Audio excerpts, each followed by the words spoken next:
जय श्री कृष्णा। राधे राधे। तीज का व्रत रखने वाली सभी बहनों की हार्दिक शुभकामनाएं। आप सभी के अखंड सौभाग्य और मंगल जीवन की कामना करते हुए आज आप सुनेंगे तीज व्रत की कथा। तो सभी बहनों से मेरा निवेदन है कि कमेंट बॉक्स में शिव गौरी की जय हो जरूर लिखें और शीला भक्ति चैनल को सब्सक्राइब करके इस वीडियो को ज़्यादा से ज़्यादा शेयर करें। आपका सुख सौभाग्य हमेशा बने रहे। बोलिए शिव गौरी गणेश कार्तिकेय की जय हो।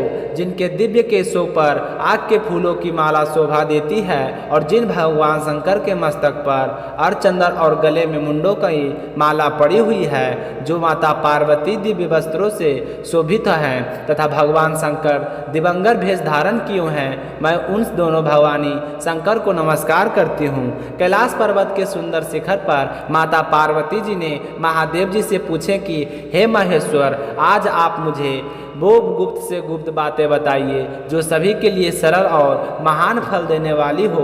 हे नाथ, यदि आप मुझसे प्रसन्न हैं तो आप मुझे दर्शन दें। हे जगन्नाथ, आप आदि मध्य और अंत रही, आपकी माया का कोई पार नहीं है। आपको मैंने किस भांति प्राप्त किया है, कौन से व्रत से, तप और दान से या पुण्य के फल से, ऐसा मैंने क्या किया था जिससे आप मुझे वर के रूप में मिले। तो पार्वती जी की बात सुनकर महादेव जी बोले कि हे देवी, मैं आपको सामने उस व्रत के बारे में कहता हूँ जो परम गुप्त है। जैसे तारागणों के चंद्रमा और ग्रहों के सूर्यवानों में, ब्रह्मन देवताओं के गंगा पुराणों में, महाभारत वेदों में श्याम और इंद्रियों के मन में श्रेष्ठ है, वैसे ही पुराण और वेद सब में इसका वर्णन है, जिसके प्रभाव से तुमको मेरा आधा आसन प्राप्त हुआ है। हे प्रियाय, आज मैं आपको सामने उसी का वर्णन करता हूँ, ध्यानपूर्वक सुनना। भाद्रपद यानी कि भादों में मास के शुक्ल पक्ष की हस्त नक्षत्र के दिन इस व्रत का अनुष्ठान मात्र करने से सभी पाप नष्ट हो जाते हैं। तुमने भी हिमालय पर्वत पर इसी महान व्रत को किया था जो मैं तुम्हें आज सुनाता हूँ। तुम ध्यान पूर्वक सुनना। तो यह सुनकर पार्वती जी बोली कि हे प्रभु, इस व्रत को मैंने किस लिए किया था, यह सब कुछ सुनने से मेरी इच्छा है, कृपया करके आप मुझसे कहिए। तो शंकर भगवान बोले कि आर्यव्रत में हिमालय नामक का एक महान पर्वत है, जहाँ अनेक प्रकार के भूमि अनेक प्रकार के वृक्षों से सुशोभित है, जो सदैव बर्फ से ढके हुए हैं तथा गंगा के कलकल ध्वनि से सब दयमान रहता है। हे पार्वती जी, तुमने बाल्यकाल में उसी स्थान पर परम तप किया था और 12 वर्ष तक सर्दी में जल में रहकर बैसाख माह के अग्नि में प्रवेश कर तप किया। सावन के महीने में बाहर खुले निवास पर अन्न जल का त्याग करके तप करती रही। तुम्हारे उष्ट कष्ट को देखकर तुम्हारे पिता को बहुत ही चिंता हुई। चिंता में वह सोचने लगे कि मैं इस कन्या का विवाह किससे करूं। संजोग से एक दिन नारद जी वहां आ गए और देव ऋषि नारद ने तुम्हें वहां पर देखा। नारद जी को देखकर हिमालय राज बहुत ही प्रसन्न हुए और उन्होंने देवर्षि नारद को आसन देकर सम्मान सहित बिठवाएं और कहें कि हे मुनीश्वर, आपके यहाँ आने का कष्ट कैसे किया, कहिए क्या आज्ञा है। तो नारद जी बोले कि हे गिरिराज, मैं विष्णु भगवान का भेजा हुआ यहाँ पर आया हूँ। मुझे मेरी बात ध्यानपूर्वक सुनना है। आपके कन्या का विवाह योग हो गई है, इसलिए मैं आप इसके लिए उत्तम की वर की तलाश में करे हैं। मैं आपको एक सलाह देना चाहता हूं कि ब्रह्मा, इंद्र, शिव आदि देवताओं में विष्णु भगवान के समान कोई भी उत्तम नहीं है, इसलिए मेरा तो यही कहना है कि आप अपनी कन्या का दान भगवान विष्णु को कर दें। तो नारद मुनि की बात सुनकर हिमालय बोले कि यदि भगवान वासुदेव स्वयं ही मेरी कन्या को वर्ण करना चाहते हैं और इस कार्य के लिए आपको यहाँ पर भेजे हैं, तो यह मेरे लिए गौरव की बात है। मैं अवश्य अपनी कन्या का विवाह उन्हीं के साथ करूँगा।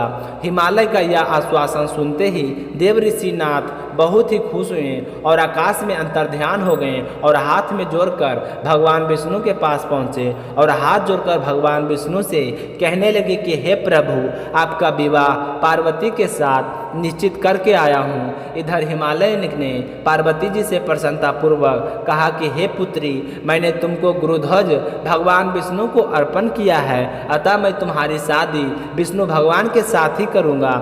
नारद मुनि तुम्हारा रिश्ता लेकर यहाँ आए हैं थे। तो मैं तो आज बहुत ही खुश हूँ। ना जाने मैं कितने ही दिनों से सोच रहा था कि तुम्हारे लिए अच्छा और सुयोग का वर कहाँ तलाश करूं। आज भगवान विष्णु ने मेरी तलाश स्वयं ही पूरी कर दी।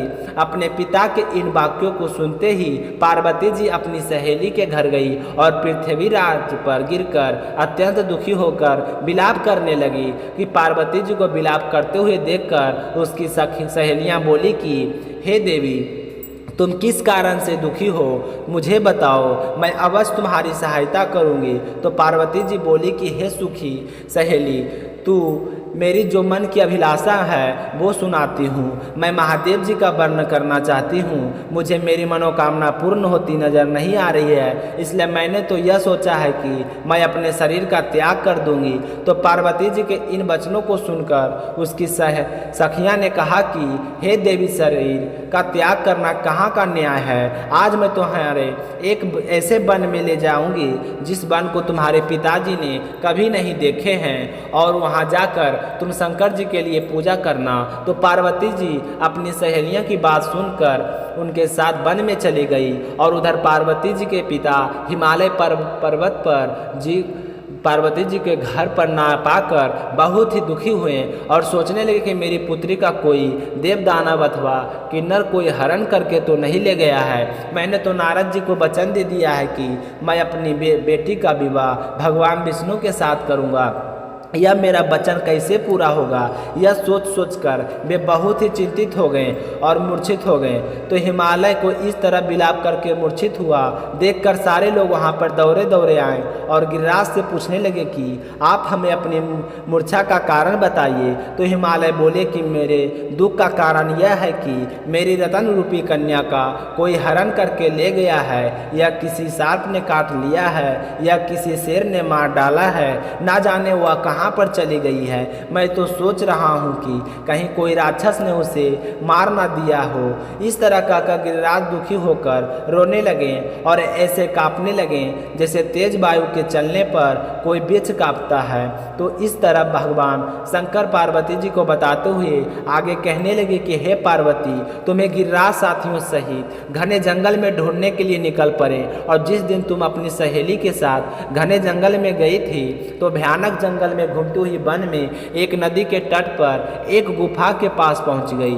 तुम उस गुफा में अपनी सहेली के साथ प्रवेश कर गई, जहां तुम अन्न जल का त्याग करके बालू का शिवलिंग बनाकर मेरी आराधना करती रही। उसी समय भाद्र माह के अस्त नक्षत्र युक्त तृतीया के दिन तूने मेरा विधि विधान से पूजन किया था और पूरी रात गीत गायन करते हुए जागरण भी किया था। तुम्हारे उस महाव्रत के प्रभाव से मेरा आसन डोलने लगा, तो मैं उसी स्थान पर आ गया जहाँ पर तुम और तुम्हारी सहेली दोनों थी। मैंने आकर तुमसे कहा था कि हे वरान, मैं तुम्हारी पूजा से अत्यंत प्रसन्न हूँ, तुम मुझसे वरदान मांगो, क्या मांगती हो।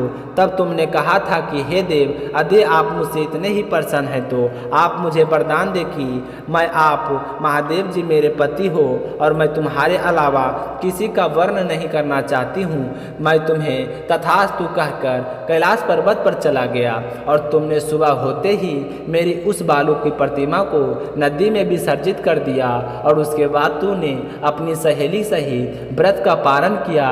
इतने में तुम्हारे पिता जी हेमवान भी तुम्हें ढूंढते ढूंढते उसी घने जंगल में आ पहुँचे।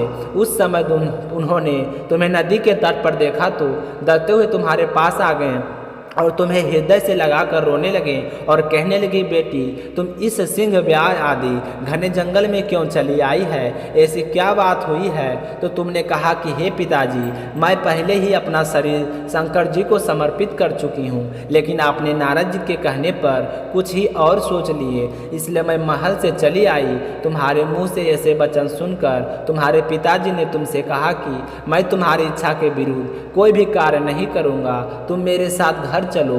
ऐसा कहकर वह तुम्हें घर ले आए और तुम्हारा विवाह मेरे साथ कर दिए। हे प्रिय, उसी व्रत के प्रभाव से तुमको मेरा अर्धांगिनी प्राप्त हुआ। इस व्रत को आज तक मैंने किसी के सम्मुख वर्णन नहीं किया है, तुम्हारे बार बार आग्रह करने पर मैंने सिर्फ तुम्हें बताया है। तो पार्वती जी बोली कि आप कृपा करके मुझे यह भी बता दीजिए कि इस व्रत का नाम हरतालिका क्यों पड़ा। तो पार्वती जी की बात सुनकर महादेव जी कहने लगी कि तुम्हारी सहेली तुम्हें हरण करके लेकर गई थी, इसलिए इस व्रत का नाम हरतालिका पड़ा। तो पार्वती जी कहने लगी कि हे स्वामी, आपने इस व्रत का राज नाम तो बता दिया, लेकिन मुझे इसकी विधि और फल भी बताइए कि इसके करने से किस फल की प्राप्ति होती है। तब भगवान शंकर जी बोले कि सौभाग्य की इच्छा रखने वाली महिलाओं को यह व्रत पूरे विधि विधान के साथ करना चाहिए। व्रत में केलों के खंभों से मंडप बनवाकर उसे बंधन बारों में सुशोभित करें। उसमें विविध रंगों के उत्तम रेशमी वस्त्र की चांदनी ऊपर तान दें। चंदन आदि सुगंधित द्रव्यों को लेपन करके महिलाएं एकत्रित हो शंख बेरी मिंदंग आदि बजाएं। विधि पूर्वक मंगलाचार करके उसके बाद में श्री गौरी गणेश की मिट्टी से प्रतिमा बनाएं और फिर भगवान शिव माता पार्वती जी का गंध धूप पुष्प आदि से विधि पूर्वक पूजन करें और अपनी मनोकामना बताते हुए अपने मंगल जीवन की कामना करें। अनेक निवेद का भोग लगाएं और रात्रि को जागरण करें। नारियल, सुपारी, ज्वारी, नींबू, लौंग, अनार, नारंगी आदि ऋतु फलों तथा फूलों को इकट्ठा करके धूप दीप आदि से पूजन करें और पूजन करते समय कहें कि हे कल्याण स्वरूप शिव, हे मंगल स्वरूप शिव, हे मंगल रूप महेश्वरी, हे शिव, सब मंगल कामनाओं को देने वाली देवी कल्याण तुम नमस्कार। कल्याण स्वरूप माता पार्वती हमें तुम्हें नमस्कार करते हैं। भगवान शिव जी को सदैव नमस्कार करते हैं। हे ब्रह्मा रूपमणि, हे जगत का पालन करने वाली माँ, आपको नमस्कार है। हे सिंहवाहिनी, हे संसारिक भय से व्याकुल हूँ, तुम मेरी रक्षा करो। हे महेश्वरी, मैंने इसी अभिलाषा से आपका पूजन किया है। हे पार्वती माता, आप मेरे ऊपर प्रसन्न होकर मुझे सुख और सौभाग्य प्रदान कीजिए। इस प्रकार के शब्दों द्वारा उमा सहित शंकर जी का भी पूजन करें। विधि पूर्वक कथा सुनकर गौ वस्त्र आभूषण आदि ब्राह्मणों को दान करें। इस प्रकार व्रत करने वाले के सभी पाप नष्ट हो जाते हैं और मनोकामना पूर्ण होती है। जो भी सुहागिन महिलाएं हरतालिका तीज का व्रत रखकर इस कथा को श्रद्धा भाव से सुनेगी, उसे अखंड सौभाग्य का आशीर्वाद प्राप्त होगा। तो आइए अब सुनते हैं दूसरी कथा। भगवान शिव और माता पार्वती जी की नारद जी लोक कर पृथ्वी लोक पर आए। तृतीय दिन के एक गांव में पहुंच गए। जैसे ही गांव में भगवान शिव माता पार्वती के आगमन का समाचार सुना तो गांव जो बड़े घर की महिलाएं थीं वह उनके स्वागत के लिए स्वादिष्ट भोजन तैयार करने लगी। भोजन बनाते बनाते उन्हें काफ़ी समय लग गया, लेकिन कुछ साधारण कुल स्त्रियां थीं जो उन्होंने जल्दी जल्दी थालियां में हल्दी और अक्षत लेकर शिव गौरी की पूजा के लिए पहुंच गई और वहां जाकर शिव गौरी की पूजा की तो माता पार्वती जी ने उनको पूजा भाव को स्वीकार करके सारा सुहाग रसून का छिड़काव कर दिया। हे अटल सुहाग प्राप्ति का वरदान पाकर लौटी। उसके बाद में जो बड़े घर की महिलाएं थीं वे अनेक प्रकार के भोजन लेकर सोने चांदी के बर्तनों में सजाकर गौरी शंकर और माता पार्वती जी की पूजा करने के लिए पहुंची। तो उन्हें देखकर भगवान शंकर ने माता पार्वती जी से कहे कि तुमने सारा सुहाग रस तो साधारण कुल की महिलाओं को दे दिया है, अब इन्हें क्या दोगी। तो पार्वती जी ने उत्तर दिए कि हे प्राणनाथ, आप इनकी चिंता मत कीजिए। उन महिलाओं को मैंने केवल ऊपरी पदार्थों से बनाकर रस दिया है, परंतु मैं इन महिलाओं को अपनी अंगुली चीरकर अपने रक्त का सुहाग रस दूंगी। यह सुहाग रस जिसके भाग में पड़ेगा वह तन मन से मुझे जैसी सौभाग्यशाली हो जाएगी। जब स्त्रियों ने पूजन समाप्त कर दिया तब माता पार्वती जी ने अपनी अंगुलियां चीरकर उन पर छिड़काव कर दी। जिस पर जैसा छींटा पड़ा उसने वैसा ही सुहाग पाया। उसके बाद में माता पार्वती जी अपने इस भगवान शिव की आज्ञा लेकर नदी तट में स्नान करने चली गई। वहां जाकर बालू की शिव मूर्ति बनाकर पूजन करने लगी। पूजन करने के बाद में बालू के पकवान बनाकर शिव जी का भोग लगाएं। प्रदक्षिणा करके नदी की तट पर मिट्टी को माथे पर तिलक लगाकर 2 कण बालू का भोग लगाया। इतना सब करते पार्वती जी को तो काफ़ी समय लग गया। काफ़ी देर बाद जब वह लौट आई तो महादेव जी ने उनसे देरी से आने का कारण पूछा तो माता पार्वती जी ने झूठ बोल दिए कि वहाँ पर मेरे भावाज आए हुए थे। मेरे मायके वाले यहाँ पर मिल गए थे तो उन्हीं से बातों करने में मुझे देर हो गई। परंतु महादेव तो महादेव थे, वे कुछ और ही लीला रचना चाहते थे। तो उन्होंने पार्वती जी से पूछे कि पार्वती जी, तुमने नदी के तट पर पूजन करके किस चीज़ का भोग लगाया है और स्वयं कौन सा प्रसाद खाया है? तो माता पार्वती जी ने तो फिर से झूठ बोल दिए, बोले कि मेरी भावज ने मुझे दूध भात खिलाया था, उसे खाकर मैं सिंधी तुम्हारे पास चली आ रही हूँ। यह सुनकर शिव जी भी दूध भात खाने के लिए लालच में नदी तट की ओर चल दिए और माता पार्वती जी से कहें कि मैं तो दूध भात खाकर आता हूँ। तो यह सुनकर माता पार्वती जी तो बपता में पड़ गए। तब उन्होंने मौन भाव से भगवान भोलेनाथ का ध्यान किए और प्रार्थना की, हे भगवान, यदि मैं आपके अनन्य दासी हूँ तो आप इस मैं मेरी लाज रखिए। यह प्रार्थना करते हुए माता पार्वती जी भी भगवान शिव के पीछे पीछे चल पड़ी। तो उन्हें चलते चलते कुछ ही दूर पर नदी के तट पर माया का महल दिखाई दिया। उस महल के जैसे ही वह अंदर पहुँचे तो वहाँ पर शिव जी के सारे परिवार वाले उपस्थित थे। उन्होंने गौरी का और शंकर जी का खूब स्वागत किया। वे 2 दिनों तक वहाँ पर रहे। तीसरे दिन माता पार्वती जी ने शिव से वहाँ चलने के लिए कहे पर शिव जी तो तैयार नहीं हुए। वह बोले कि अभी कोई दिन और रुकेंगे। तब माता पार्वती जी ठहर कर अकेली ही चल दी। इस तरह माता पार्वती को अकेला जाता हुआ देखकर भगवान शिव जी भी पार्वती के साथ चल पड़े और नारद जी भी साथ साथ चल दिए। चलते चलते बहुत दूर निकल आए। उस समय भगवान सूर्य अपने धाम को पधारे। अचानक भगवान शंकर पार्वती जी से बोले कि मैं तुम्हारे मायके से अपनी माला भूला आया हूँ। तो यह सुनकर पार्वती जी बोली कि ठीक है, मैं अभी ले आती हूँ। माता पार्वती जी ने बोले कि वो जाने के लिए जैसे ही तैयार हुई तो भगवान उन्हें जाने की आज्ञा नहीं दी। कहा कि इस कार्य के लिए ब्रह्मापुत्र नारद जी जाएगा। यह कहकर नारद जी को माला लेने के लिए महल में भेज दिया। लेकिन क्या जैसे ही नारद जी वहाँ पर पहुँचे तो वहाँ पर तो कोई महल नहीं था। दूर दूर तक जंगल ही जंगल था जहाँ पर हिंसक पशु बिछड़ रहे थे। नारद जी वहाँ पर भटकने लगे और सोचने लगे कि कहीं कोई गलत स्थान तो नहीं आ गया हूँ।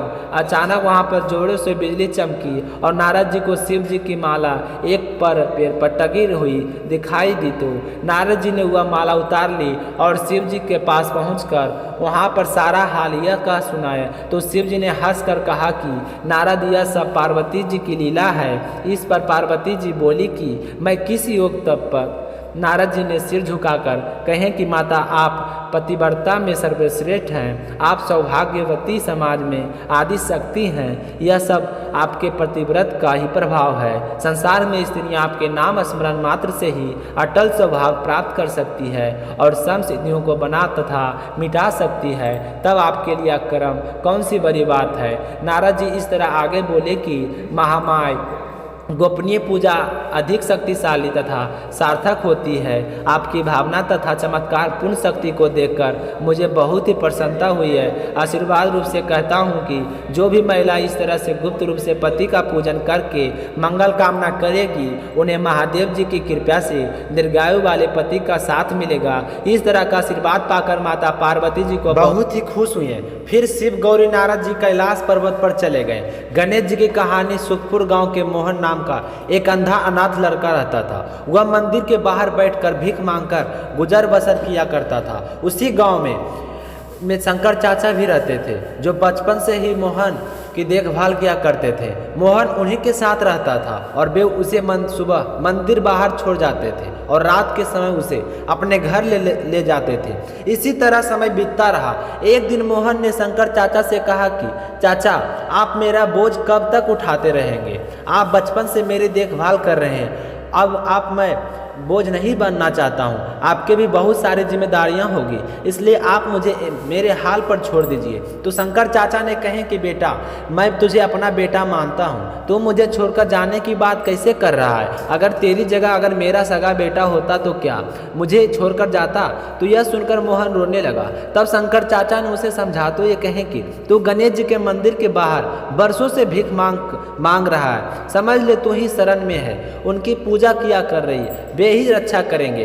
तो शंकर चाचा की बात सुनकर मोहन कहने लगा कि चाचा, हम भिखारियों को मंदिर में जाने की इजाज़त नहीं है। मैं तो मन ही मन गणेश जी को याद कर लेता हूँ। तब शंकर चाचा ने कहे कि बेटा तू चिंता मत कर, एक दिन सब कुछ ठीक हो जाएगा। अब तू सो जा, बहुत रात हो चुकी है, सुबह बात करेगी। अगले दिन शंकर चाचा मोहन को लेकर गणेश जी के मंदिर पहुँचे। तभी मंदिर के पुजारी ने उन्हें रोक दिया और कहा कि अरे इस भिखारी को कहाँ मंदिर के अंदर ले जा रहे हो, यह तो रोजाना मंदिर के बाहर बैठता है, इस मंदिर के बाहर ही ले जाओ। तो शंकर चाचा कहने लगे क्या भिखारी इंसान नहीं होता, उन्हें पूजा पाठ करने का कोई हक नहीं होता, तुम कौन होते हो इस पूजा करने से वाले रोकने से।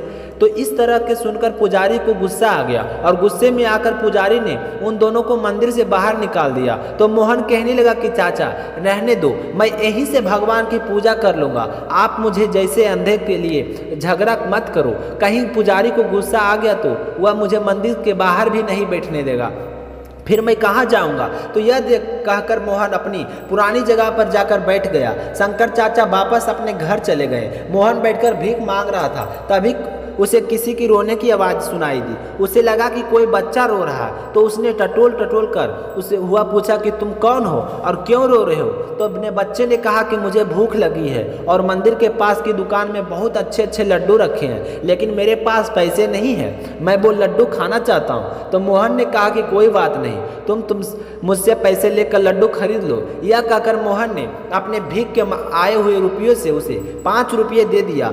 कुछ देर बाद वह बालक मोहन के पास आया और बोला कि मैं 2 लड्डू लेकर आया हूँ, एक आप खा लो और मैं एक खा लेता हूँ। मोहन ने कहा तुम दोनों लड्डू खा लो, तुम्हारा नाम क्या है। तो उस बालक ने कहा कि मेरा नाम गगन है और मैं पासी के घर में रहता हूँ, मेरे माता पिता सुबह काम पर चले जाते हैं, मैं मंदिर के बाहर खेलने के लिए आ जाता हूँ। यह कहकर वह बालक वहाँ से चला गया। अगले दिन हर दिन वह बालक आता, मोहन से 5 रुपये लेता और लड्डू खाकर चला जाता। एक दिन वह बालक आया तो उसने मोहन से कहा कि तुम रोज मुझे 5 रुपये देते हो, कभी भी मना नहीं करते हो। तब मोहन ने कहा कि गगन मैं गणेश जी को लड्डू का भोग लगाना चाहता हूँ, लेकिन हम भिखारियों को मंदिर के अंदर तो जाने नहीं दिया जाता है। जब तुम लड्डू खाते हो तो मुझे ऐसा लगता है कि जैसे मैं गणेश जी को भोग लगा रहा हूँ और गणेश जी खुद भोग लेने के लिए मेरे पास आ जाते हैं, इसलिए हम तुम्हें हर रोज जाकर मैं रोजाना तुम्हारा इंतजार करता हूँ। तो इसी तरह दिन बीतते गए। एक दिन गगन ने मोहन से कहा कि मैं तुम्हें से मिलने के लिए लड्डू खाने के लिए आ सकूंगा, मेरे माता पिता दूसरे गांव जा रहे हैं। तो यह सुनकर मोहन रोने लगा। उसने कहा कि मैं तुम्हारे बगैर तो मैं देख तो नहीं सकता, लेकिन मैं तुम्हें 5 रुपये देता हूँ तो मुझे बालक रूपी गणेश जी के लड्डू खाते हुए दिखाई देते हैं, तुम मुझे छोड़कर मत जाना, नहीं तो मैं जिंदा नहीं रहूँगा। तो गगन ने कहा कि ठीक है, तुम मेरे साथ मेरे घर चलो, मेरे माता पिता से बात कर लेना, अगर वे मान गए तो मैं रोज तुम्हारे पास लड्डू खाने आता रहूँगा। तो मोहन गगन के साथ चल दिया। कभी दूर चलने के बाद उसने पूछा कि गगन लगता है कि हम बहुत दूर आ गए हैं, तुम्हारा घर कहाँ है। मैं गगन ने कहा कि बस पहुँचने ही वाले हैं। कुछ देर और चलने के बाद मोहन ने फिर पूछा, लेकिन कोई उत्तर नहीं मिला। मोहन ने पुकारा कि गगन गगन तुम कहाँ हो, लेकिन उसे कोई भी जवाब नहीं मिला। तो मोहन घबरा गया। तभी उसका पैर किसी पत्थर से टकरा गया और वह गिर पड़ा। उसके सिर में बहुत ही तेज दर्द हो रहा था। फिर वह उठा, उसने आँख खोलकर देखा तो सामने गणेश जी खड़े थे। गणेश जी को देखते हुए मोह के कारण उनके पैरों में गिर पड़ा। गणेश जी ने कहे कि मोहन मैं तुम्हारी श्रद्धा भक्ति से बहुत ही प्रसन्न हूँ। जिस दिन तुम्हें मंदिर के अंदर नहीं आने दिया गया, उसी समय से मैं अपना भोग लेने के लिए हर दिन तुम्हारे पास आता था। इतने गरीब होते हुए भी तुमने मुझको हर दिन लड्डू का भोग लगाया। आज से तुम गरीब नहीं रहोगे, तुम्हारा घर धन्य धान से भरा रहेगा और कोई तुम्हें मेरे दर्शन करने से रोक नहीं सकता। यह कहकर गणेश जी भगवान अंतर्ध्यान हो गए। मोहन की आंखों की रोशनी लौट आई थे। वह भागकर अपने घर गया। वहाँ उसने देखा कि एक कोने में सोने चांदी रुपयों को ढेर लगे हुए। तो उसने भागकर अपने चाचा को आवाज़ लगाई और सारी बात बताई। जब उसके शंकर चाचा को इस बात का पता चला कि मोहन की आंखों की रोशनी लौट आई है तो वह बहुत ही खुश हुए और मोहन के गले से लगा लिया। अगले दिन मोहन नए कपड़े पहनकर अपने शंकर चाचा को साथ लेकर गणेश मंदिर जाने लगा।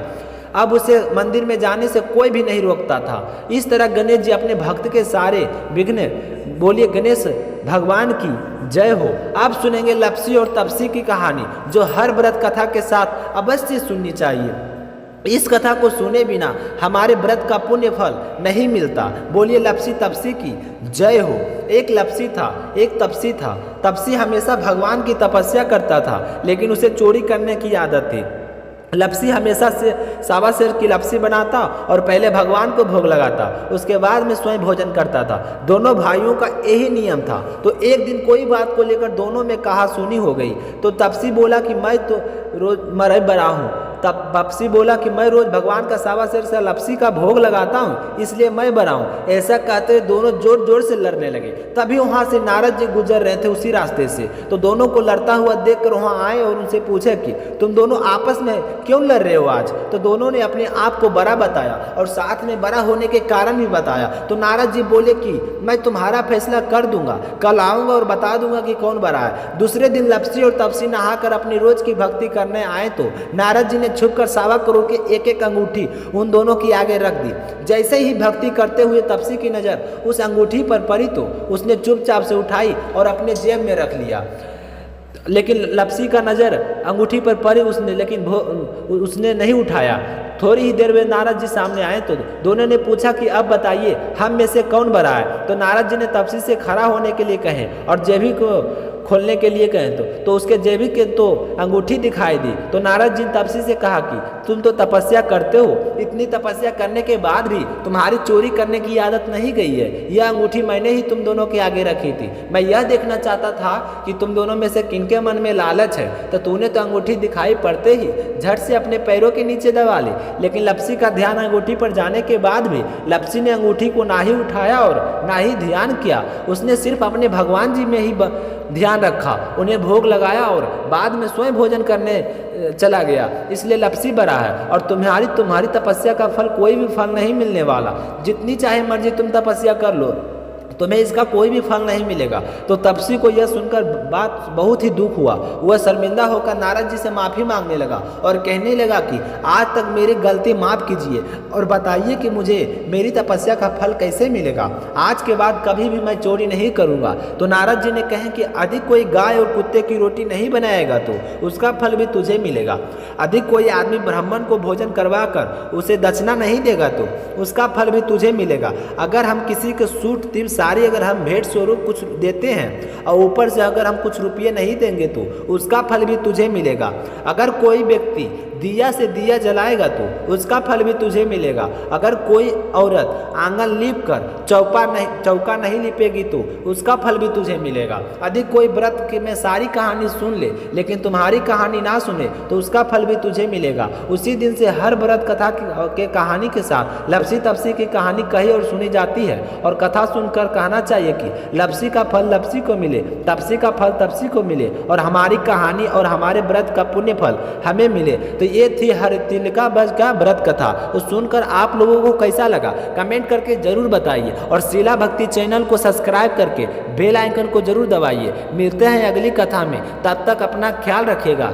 ओम हर हर महादेव।